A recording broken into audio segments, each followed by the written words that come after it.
क्या है आध्यात्म? दर्शन, चिंतन धारा, विद्या या संस्कृति की परंपरागत विरासत। आध्यात्म दर्शन यानी जीवन का शाश्वत सत्य। मानव जीवन से जुड़े शाश्वत सत्यों को जानिए और समझिए उपासक डॉक्टर सोहन राज तातेड़ से हमारे खास कार्यक्रम आत्मविज्ञान में। आत्मविज्ञान यानी सही दृष्टि, सही सोच। भाई और बहनों, मातृशक्ति को नमन। स्टूडियो में आपका हार्दिक स्वागत है, अभिनंदन, सत्कार है। आत्मविज्ञान साइंस ऑफ द सोल कार्यक्रम के अंतर्गत हम आपको सही दृष्टि, सही सोच, राइट विजन, राइट थिंकिंग के तहत आपकी जो नकारात्मक सोच है उसको हम बदल करके सकारात्मक सोच के अंदर लाते हैं। क्योंकि हम आपको सम्यक दर्शन देते हैं, हम आपको सही दृष्टि देते हैं, हम आपको दृष्टि विज्ञान देते हैं, हम आपको कुदरती रचना और कुदरत का कानून बता करके आपको सनातन सत्य बताते हैं। What is ultimate truth, what is the reality, what is the main M of the human life बताते हैं। ये सारा कार्य हम अलग अलग एपिसोड्स के माध्यम से करते हैं, सपोर्टिंग एपिसोड्स होते हैं। तो आज हमारा बहुत ही सुंदर विषय है प्रेक्षा अनुप्रेक्षा। भाई और बहनों, बहुत ही सुंदर विषय है।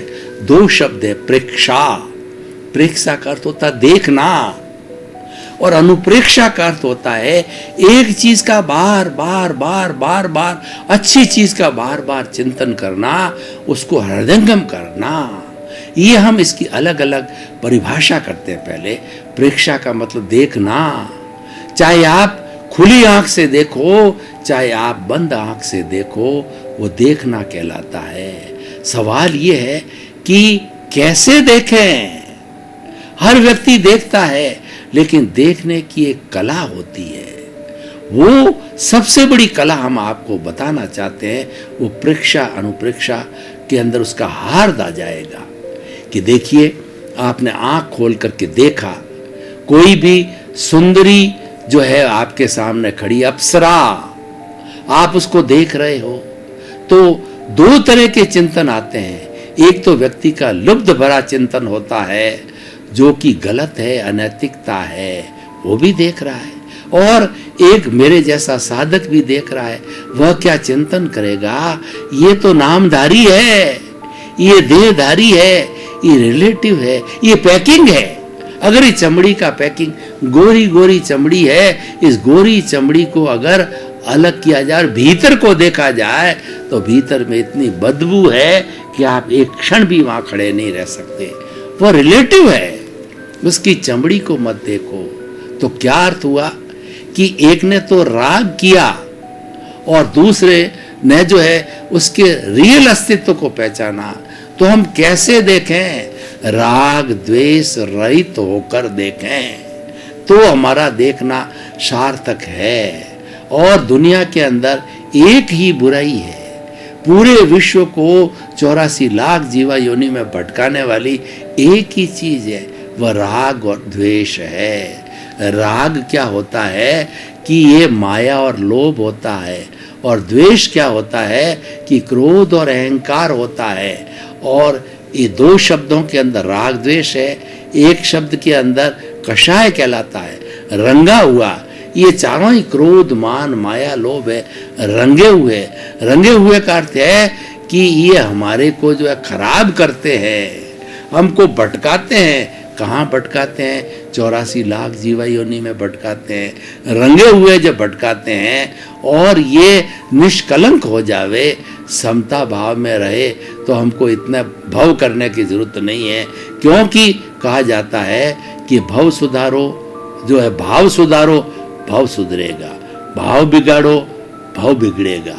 तो ये भाव बिगाड़ने वाले हैं, इसकी प्रतिरोधात्मक शक्ति है, जिसको कि हम समता कहते हैं।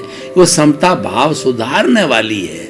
उसके पाले में रहिए, उसके पक्ष में रहिए, उसके पक्ष में रहने की प्रैक्टिस कीजिए। वो प्रैक्टिस कैसे होगी? प्रेक्षा से होगी।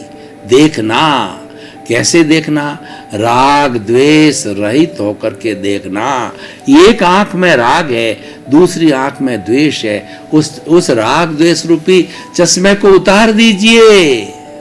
और तीसरा त्रिरेत्न थर्ड आई खोलिए, वो समता का नेत्र है। उसमें न राग है न द्वेष है, दो आंखें है ही नहीं, उसमें तो एक ही आंख है समभाव की। तो हम कहना चाहते हैं राग द्वेष की आंख दोनों को हटा दीजिए, और त्रिरत्न जो भगवान शिव का तीसरा नेत्र जब खुलता है तब वो न्याय करता है। दोनों नेत्रों से तो भगवान सज्जन को भी देखता है, दुर्जन को भी देखता है। और जब दुर्जन बहुत ज्यादा परेशान, क्यों, सज्जन तो सज्जनता का काम करता है, और दुर्जन होता है तब जो वो बदमाशी करना, दुर्जन का दुर्जन का जो प्रकृति है वो बदमाशी करने को, बदमाशी पर उतर जाते हैं। उनका विनाश करने के लिए शंकर भगवान तीसरा नेत्र खोलते हैं, तांडव नृत्य करते हैं। तो हमारा ये तीसरा जो नेत्र है वो समभाव का नेत्र है, कि मतलब हरेक के प्रति जो है वो समता का भाव रखो, राग द्वेष को समाप्त कर लो। ये अच्छा है, ये बुरा है, ये ठीक है, ये गलत है, और ये मैं लाइक करता हूँ, ये मैं डिसलाइक करता हूँ, ये मुझे पसंद है, ये मुझे पसंद नहीं है। तो ये विचारधारा को निकाल दीजिए, क्योंकि ईश्वर ने छोटा से छोटा जो रेत का कण भी बनाया है वह उपयोगी, दुनिया में अनुपयोगी चीज ईश्वर ने बनाई नहीं है, क्योंकि तो नेचर मान है, पंचभूतात्मक जो नेचर माँ है, जो 84 लाख जीवा योनियों को जो है पालन पोषण करती है, तो वो गलत हो ही नहीं सकती है। तो शुद्धिकरण चलता रहता है उसका। तो इसीलिए क्या है, गलत कौन सी चीज बनाती है, व्यक्ति का नजरिया उसको गलत बनाता है। राग द्वेष जब जुड़ जाता है तब वह चीज गलत हो जाती है, वह चीज अशुद्ध हो जाती है। और राग द्वेष को आप अलग डालिए तो हर चीज अपने आप में शुद्ध होगी और निर्दोष दिखाई देगी। कैसे, मैं आपको उदाहरण दे रहा हूं कि एक जेब कतरा है, वह जेब क्यों काट रहा है कि पूर्व जन्म के अंदर ऐसे ही प्रतिष्ठा करके आया है, ऐसे कॉजेज डाल करके आया है, और उसको ये भुगतान मिल रहा है, उसको ये परिणाम मिल रहा है। वह परवश है, उसके हाथ में नहीं है। अब आप उसका दोष देते हो कि कैसा बदमाश है, किसी की जेब काट रहा है। जेब क्यों काट रहा है वो, कि जिसकी जेब काट रहा है उसकी जेब पिछले जन्म के अंदर उस व्यक्ति ने उस जेब कतरा जो काट रहा, तो वो तो हिसाब कर रहा है, अपना हिसाब चल रहा है। ये दुनिया में जो कुछ भी चलता, लेन देन, वो हिसाब चलता है। तो उसको निर्दोष समझो, वह निर्दोष है, उसको दोषी दृष्टि से मत देखो। ये बात दूसरी है कि समाज में कुछ एथिक्स होते हैं, तो ऐसे व्यक्तियों को हृदय परिवर्तन करना चाहिए। जो लोग अपराधी लोग हैं जो समाज के अंदर, वो तो परवश हैं, वो पिछले जन्म से अपराध लेकर के आए हैं, और वो लेना देना उनका हिसाब चलता है, क्योंकि दुनिया का नियम है। लेकिन फिर भी अच्छा समाज बनाने के लिए, अच्छी एथिक्स को बनाने के लिए ऐसे अपराधी लोगों को जो है वह हृदय परिवर्तन करना चाहिए। ये भी हमारा दायित्व है। अच्छा समाज बनाने के लिए बुराइयां मिटानी चाहिए, उसकी जगह अच्छाइयों को इंसर्ट करनी चाहिए। जैसे हम सम्यक दर्शन में क्या करते हैं, आपकी बुराइयां, नेगेटिव थॉट्स को हटा देते हैं और उसकी जगह पॉजिटिव थॉट डालते हैं। आपके राग द्वेष को हटा करके और आपको जो है उसकी जो समता का भाव देते हैं। तो ये हमारा लक्ष्य है। एक चिंतनशील प्राणी का लक्ष्य होना चाहिए कि समाज में जो बुराइयां हैं उन बुराइयों को जो है पर्दाफाश किया जाए और कोशिश की जाए। कैसे कोशिश की जाए, उसका हृदय परिवर्तन करके। उदाहरण के तौर पे मैं देना चाहता हूँ कि देखिए, एक जो है वो आदमी कसाई है, वो पीछे से कसाई का काम लेके आ रहा है। जिन जिन प्राणियों को काटा है उन प्राणियों को वो उस कसाई को काटा होगा, उनका लेन देन है, उसके अंदर हम कुछ नहीं कर सकते। हम क्या कर सकते हैं, हम तो हृदय परिवर्तन कर सकते हैं। वैसे व्यक्ति को जब थोड़ा सा समय दे करके, जब उसके पास समय, फ्री समय हो, समझाना चाहिए कि भाई जैसा तुम्हारा शरीर है वैसा इस बकरे का शरीर है, वैसा इस मुर्गे का शरीर है। तुम काट करके गोश्त बेचते हो तो क्या दुनिया के अंदर तो तुम्हारा भरण पोषण करना मान लिया, तुम्हारा शरीर है, परिवार है, आप करिए, आपकी नीड पूरी करनी पड़ेगी। इसका कोई दूसरा रास्ता नहीं है। परंतु आप ये काम छोड़ करके दूसरा काम कीजिए ना। लाखों सैकड़ों काम हैं इस दुनिया के अंदर। देखिए, ट्रेडिंग कर सकते हैं, कपड़े का कर सकते हैं, सब्जी का कर सकते हैं, सैकड़ों सैकड़ों काम है।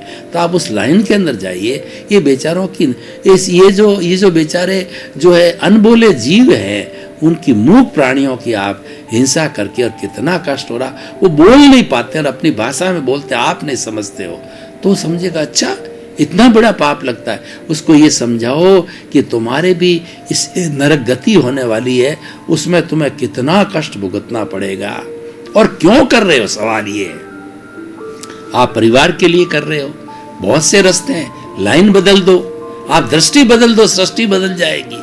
आप जो है दिशा बदल दो, आपकी दशा बदल जाएगी। आप जो है अच्छे हो जाओ, नरक टल जाएगी, आप मनुष्य भाव में आ जाओगे। तो अच्छा ऐसा है, वो व्यक्ति बदल जाता है। ऐसे धीरे धीरे हर अपराध के जो है उस अपराधी का हृदय परिवर्तन करके, उसको समझ दे करके, क्योंकि जो हम समझ देते हैं वही वास्तव में बड़ा दर्शन है। हमको दृष्टि देनी है, हमको व्यक्ति को की दृष्टि को बदलना है, यही हमारा लक्ष्य है। हमारा दृष्टि विज्ञान है, वही हम देते हैं कि सच्चाई बताते हैं। तो भाई और बहनों, मैं बात कर रहा था प्रेक्षा की, हम बहुत गहरे में चले गए। प्रेक्षा का मतलब है कि राग द्वेष मुक्त होकर के देखना, और राग द्वेष होकर के चाहे आप भीतर देखो चाहे आप बाहर देखो, जब आपकी दृष्टि राग द्वेष मुक्त की दृष्टि है, आपको कोई बुरा नहीं दिखाई देगा, किसी में कोई दोष दिखाई नहीं देगा। कबीरदास जी ने क्या किया कि उन्होंने एक बार चिंतन किया कि दुनिया में कितने जो लोग बुरे लोग हैं उसकी सूची बनाऊं। वो पेपर और पेन लेकर के निकले, लेकिन उसको दिन भर प्रयास करने के बाद में एक भी बुरा व्यक्ति नहीं मिला। फिर उन्होंने भीतर को टटोला तो उन्होंने कहा कि जो है बुरा जो देखन मैं चला और बुरा न मिलिया कोई, जो दिल खोजा आपना और मुझसे बुरा न कोई। उन्होंने कहा कि दुनिया के अंदर बुरा कोई नहीं है जितना मैं बुरा हूँ। यानी जितना आप स्वदोष दर्शन करोगे, आप अपने आप के दोषों को देखोगे, उतने उतने शुद्ध होगे, और जितनी जितनी आपकी भीतर की शुद्धि होगी तो आपको सारी सृष्टि निर्दोष दिखाई देगी। आपको दुनिया दोषी क्यों दिखाई देता? कि आपके भीतर दोष है, वो आपको दोषित कह रहा है, उसका शुद्धिकरण करो। आपके भीतर राग द्वेष रूपी जो है अपना ये कार्बन शरीर, लिंग शरीर, कॉजल बॉडी है, वो आपको दुनिया को दोषित देखने के लिए मजबूर करता है। उसकी शुद्धि कर लो, आपको एक भी व्यक्ति दोषित नहीं दिखाई देगा। और जब एक भी प्राणी दोषित नहीं दिखाई देगा तो आप मान सकते हो कि मेरी आत्मा प्योर हो गई है, और प्योर होने के बाद के अंदर उसको मुक्ति पाने में कोई नहीं रोक सकता, और सिद्ध बुद्ध और मुक्त हो जाएगी। तो भाई और बहनों, इतना प्रेक्षा का पावर है। अब समय की अल्पता को देखकर हम अनुप्रेक्षा की बात करते हैं। अनुप्रेक्षा का मतलब होता है ऑटो सजेशन देना। कोई भी हमारे के अंदर माइनस पॉइंट है तो उसकी प्रतिरोधात्मक शक्ति को देना। देखिए, हमारी सृष्टि माँ ने जब हमको जन्म दिया तो हमारे भीतर एक प्रतिरोधात्मक शक्ति, इम्यून सिस्टम डाल करके, यूनिबिल्ट दे करके हमको कहा कि तुम मेरे नियमों का पालन करोगे, तुम प्रकृति माँ की पूजा करोगे, तुम प्राकृतिक जीवन जियोगे, बैलेंस्ड लाइफ जियोगे, अपनी लाइफ स्टाइल अच्छी रखोगे, प्राकृतिक लाइफ स्टाइल होगी तो तुम्हारी उम्र में 100 साल देता हूँ। लोग 100 साल जिया करते थे, और 100 साल के आधार पर जो है समाज ने तो है वो 4 आश्रम भी बना दिए। 25 साल की उम्र तक ब्रह्मचर्य आश्रम, और 50 साल की उम्र तक गृहस्थ आश्रम, 75 साल की उम्र तक वानप्रस्थ आश्रम, 75 से 100 साल की उम्र तक जो है वो संन्यास आश्रम। ये क्यों बने? क्योंकि हमारे भीतर यूनिबिल्ट सिस्टम, प्रतिरोधात्मक शक्ति, इम्यून सिस्टम, हमारे जो है वाइट सेल्स और रेड सेल्स, वाइट सेल्स जो है हमारे लड़ाकू जो है वो हमारे सोल्जर्स है। तो जब कोई भी बाहर से जो है वो टॉक्सिन्स आता है, बाहर से जो कोई भी वायरस आता है जो को बीमार पड़ना चाहता, डालना चाहता है, उसको झपटते हैं और उसको समाप्त कर देते हैं, तो हमें कोई बीमारी होती नहीं है। तो भाई और बहनों, ये अनुप्रेक्षा है, ये बार बार जो है वह हमको चिंतन करना चाहता है, चिंतन काय का प्रतिरोधात्मक शक्ति। मैं आपको बताना चाहता हूँ उदाहरण के तौर पर, देखिए आदमी को जो है भय लग रहा है, तो मैं आपको अनुप्रेक्षा कराता हूँ। आप थोड़ी अनुप्रेक्षा 1 2 3 अनुप्रेक्षा करा देंगे तो आपको अनुप्रेक्षा बहुत सुंदर तरीके से इकट्ठी हो जाएगी। अनुप्रेक्षा में प्रेक्षा का फॉर्मूला लगता है, राग द्वेष रहित होकर के। पहली कंडीशन आज के पूरे विषय की पहली कंडीशन ये है कि राग द्वेष को जो है वो अपने ससुराल भेज दो। राग द्वेष बहन को बोलो कि तुम अपने ससुराल चली जा, दूसरे के घर के चली जा, मेरे यहाँ घर मत रुक, मैं अपना काम कर रहा हूँ। तो जो है देखिए हमें प्रयोग करते हैं, आंखें कोमलता से बंद, रीढ़ की हड्डी सीधी एंटीना की तरह, और हमारे दोनों हाथों की मुद्रा ध्यान मुद्रा के अंदर। अब मैं कुछ ऑटो सजेशंस दे रहा हूँ, आपको डेमो करा रहा हूँ, उसके बाद में अपने आप में मैं स्थिर हो जाऊँगा। फिर आपको मानसिक रूप से स्वयं करना है। आप ऑटो सजेशन, आपको मैं भय की अनुप्रेक्षा करा रहा हूँ, अभय की अनुप्रेक्षा कर रहा हूँ। आप ऑटो सजेशंस दीजिए अपने आप को, अपने द्वारा अपने को ऑटो सजेशन दीजिए कि मुझे जो है वो मैं भय से अभय की ओर जा रहा हूँ, मेरा भय समाप्त हो रहा है। रात के समय मेरे को भूतों का और जो है काली छायाओं का जो है भय लग रहा है वो समाप्त हो रहा है। जिन जिन कारणों से मुझे भय लग रहा है, मुझे मृत्यु का भय लग रहा है, मुझे भूत का भय लग रहा है, मुझे इस बात का भय लग रहा है कि मेरे यहाँ चोरी हो जाएगी, मुझे इस बात का भय लग रहा है कि मेरी प्रॉपर्टी को कोई छीन देगा, तो वो सभी कारण जिससे मुझे भय लग रहा है, उन कारणों का जो है मैं निचोड़ निकाल रहा हूँ कि ये संभव नहीं है। मैं भय से अभय की ओर जा रहा हूँ, मुझे किसी चीज़ का कोई भय नहीं है, क्योंकि जो मेरे भाग्य में है कोई नहीं ले सकता। जो मेरे भाग्य में वस्तु है, चीज़ है, और मेरा जो मृत्यु है वो जितने समय जिंदा मुझे कोई नहीं रोक सकता। यानी सब जो स्थायी है, जो चीज़ें जिसका मुझे भय लग रहा है वो भय काल्पनिक है, तो मेरा काल्पनिक भय समाप्त हो रहा है। मेरा काल्पनिक भय समाप्त हो जाए। ऑटो सजेशन दीजिए कि मुझे समस्त कारणों का काल्पनिक भय समाप्त हो जाए। अनुभव कीजिए कि मुझे जो 5 बातों का काल्पनिक भय लग रहा है वो भय धीरे धीरे समाप्त हो रहा है। मैं अभय की ओर जा रहा हूँ, मुझे 5 ही कारण से मैं अभय हो रहा हूँ। चिंतन कीजिए कि 5 कारणों का मुझे अभय हो गया है, अभय हो गया है। मैं संपूर्ण रूप से अभय हो गया हूँ, मुझे किसी भी एक कारण की चिंता अब नहीं सता रही है, मुझे कोई चिंता नहीं। मैं अभय हो गया हूँ, मैं अभय हो गया हूँ, पूर्ण रूप से अभय हो गया हूँ। अब आप धीरे धीरे आँख को खोल दीजिए। प्रभु की हाजिरी में आपने एक प्रभु किया, प्रभु ने आपको आशीर्वाद दिया, अभय होने का आशीर्वाद दिया। उस आशीर्वाद है प्रभु का हाथ की हथेलियों पर वो सारा आशीर्वाद, वो एनर्जी आ गई है। उस एनर्जी को सिर पे लगा करके आप अभय हो जाइए। 3 बार मसल करके अपने सिर पर लगाइए। ओम शांति, ओम शांति। देखिए हमने डायग्नोसिस किए, कारण पता किया पहले, कौन कौन से कारण से मुझे भय लग रहा है। उन 5 कारणों को काल्पनिक भय की हमने अनुप्रेक्षा की और धीरे धीरे ऑटो सजेशन दिया कि वो काल्पनिक भय गायब हो रहा है, गायब हो जावे, गायब हो रहा है, गायब हो रहा है, गायब हो गया है। मैं पूर्ण अभय हो गया हूँ, क्योंकि सृष्टि का नियम है कि जो आपको भोगना है वह कोई भी व्यक्ति नहीं छीन सकता। और जितने समय जिंदा रहना है आपको 1 सेकंड भी पहले आप जा नहीं सकते। पूरा भुगतान होके पूरे अपने आयुष्य को भोग के जाएंगे। फिर डर किस बात का? डर की कोई चीज है ही नहीं है, क्योंकि सब नियत है। जो आप पीछे से लेकर के आए हो वो पूरी फिल्म ये 60, 70, 80 वर्ष का जो जीवन काल है उसमें खुलती रहेगी।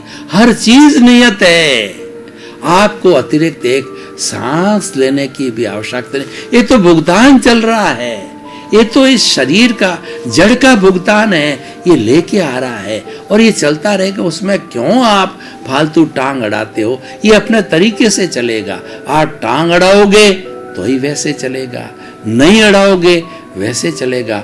अड़ाओगे तो वेस्टेज ऑफ टाइम, टेंशन की बात है।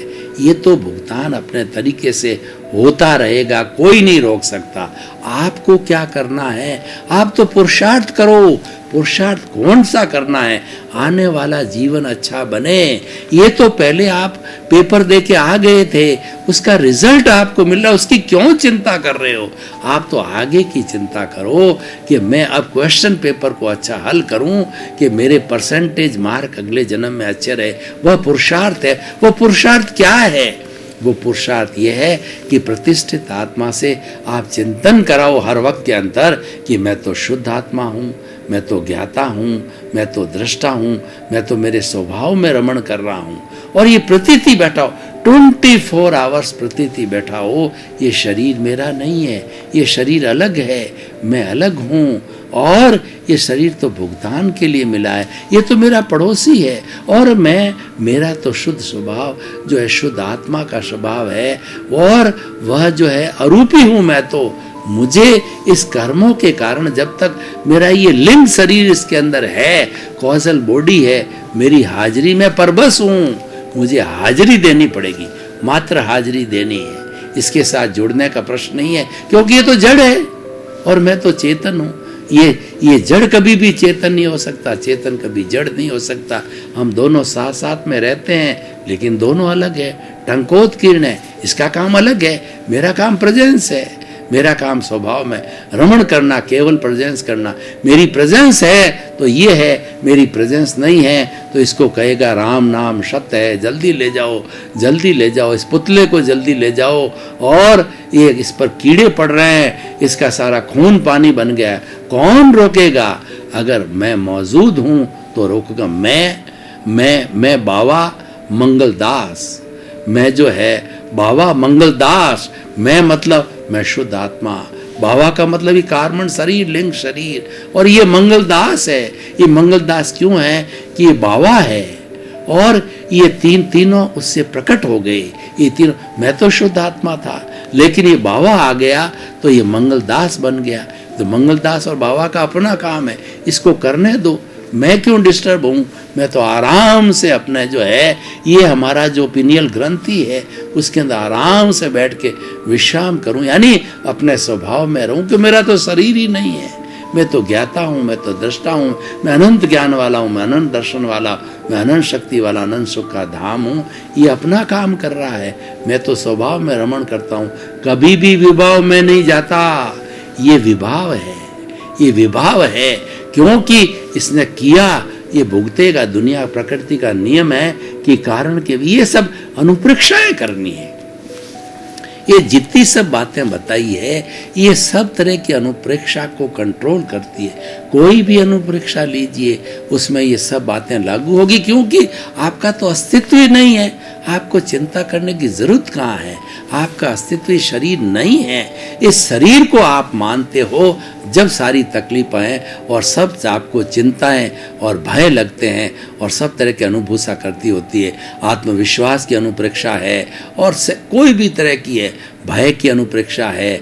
और दूसरा क्या है कि आपके जो है शांति की अनुप्रेक्षा है, और आपके जो प्लेजर की अनुप्रेक्षा है, हेल्थ की अनुप्रेक्षा है, सब तरह क्रोध शमन की, अहंकार शमन की, माया शमन की, लोभ शमन की अनुप्रेक्षा है। सभी कुछ भी की जा सकती है। भाई और बहनों, आपका बहुत बहुत धन्यवाद।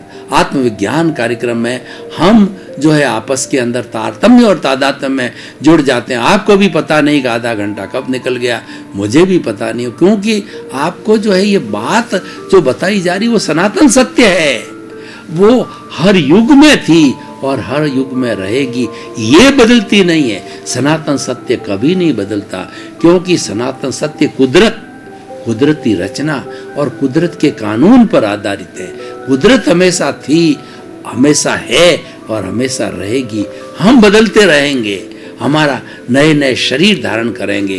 कुदरती रचना, कुदरत का कानून नहीं बदलते, ये सनातन सत्य है। और ये हम दृष्टि जब आपको देते हैं, दृष्टि विज्ञान देते हैं, तब आपको सनातन सुख, शाश्वत सुख मिलता है। यही हमारा लक्ष्य है। तो आपके प्रति मंगल भावना, शुभकामना। आत्मविज्ञान में आत्मविज्ञान यानी सही दृष्टि, सही सोच।